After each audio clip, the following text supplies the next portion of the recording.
জীবনে দুটি মানুষকে কখনো ভুলে যেও না।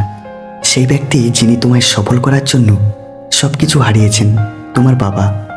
আর সেই ব্যক্তি যিনি তোমার কষ্টের দিনগুলোতে তোমাকে সামলেছিলেন, তোমার মা।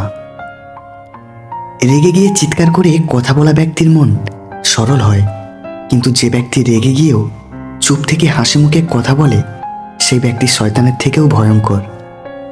আপনাকে অতিথি হিসাবে ডাকলেও এই তিনজন মানুষের বাড়ি কখনো যাবেন না। নাম্বার 1, যে নিজের স্বার্থ নিয়ে চলে। নাম্বার 2, যে খাওয়ার পর খোঁটা দেয়। আর নাম্বার 3, হঠাৎ পরিচয় হয়েছে এমন লোকের বাড়িতে। ছোটবেলায় কষ্ট পেলে জোরে জোরে কাঁদতাম, যেন কেউ শুনতে পায়। এখন কষ্ট পেলে মুখ লুকিয়ে কাঁদি, যেন কেউ দেখতে না পায়। মেয়েদের চোখে দুই রকমের অশ্রু থাকে, একটা দুঃখের, অপরটা ছলনার। মানুষ কি ভাববে এটা ভাবতে ভাবতে আমরা নিজেদের নিয়ে ভাবতে ভুলে যাই। যে আপনাকে হারানোর ভয়ে কাঁদত, একটা সময় দেখবেন সেই আগে হারিয়ে গেছে।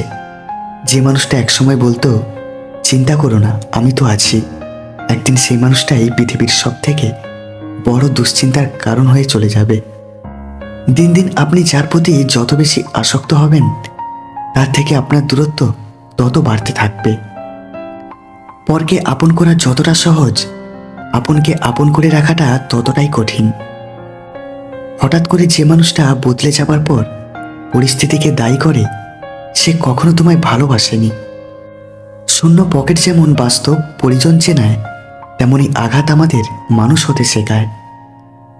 বাবা মা দুটো সময় সবচেয়ে বেশি কাঁদে, বিয়ের পর মেয়ে যখন অন্যের ঘরে যায় এবং ছেলে যখন তাদের থেকে মুখ ফিরিয়ে নেয়। একটা মানুষ তখনই নিজেকে আড়াল করার চেষ্টা করে যখন সে দেখে তার মূল্য কারো কাছে সেই আগের মতো নেই। চাইলেই কারো প্রয়োজন হওয়া যায়, কিন্তু খুব সহজেই কারো প্রিয় হওয়া যায় না। মনের অনুভূতি, ভালোবাসা, মায়া, এগুলো যত কম প্রকাশ করবেন, আঘাত করার সুযোগ মানুষ ততই কম পাবে।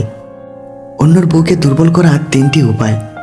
নাম্বার 1, সর্বদা তার সৌন্দর্যের প্রশংসা করুন, যেমন তোমাকে খুব সুন্দর লাগছে, এই পোশাকটিতে তোমাকে খুব ভালো মানিয়েছে, ইত্যাদি।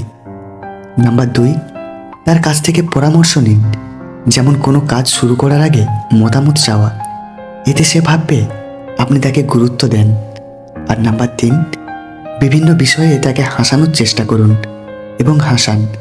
মেয়েদের মুখে হাসি আনতে পারলেই তার মনে জায়গা করা অনেকটা সহজ হয়ে যায়। অর্থ গেলে সেটা কিছুই যাওয়া নয়, স্বাস্থ্য গেলে সেটা সামান্য কিছু যাওয়া, আর চরিত্র যাওয়ার অর্থ সব কিছু চলে যাওয়া।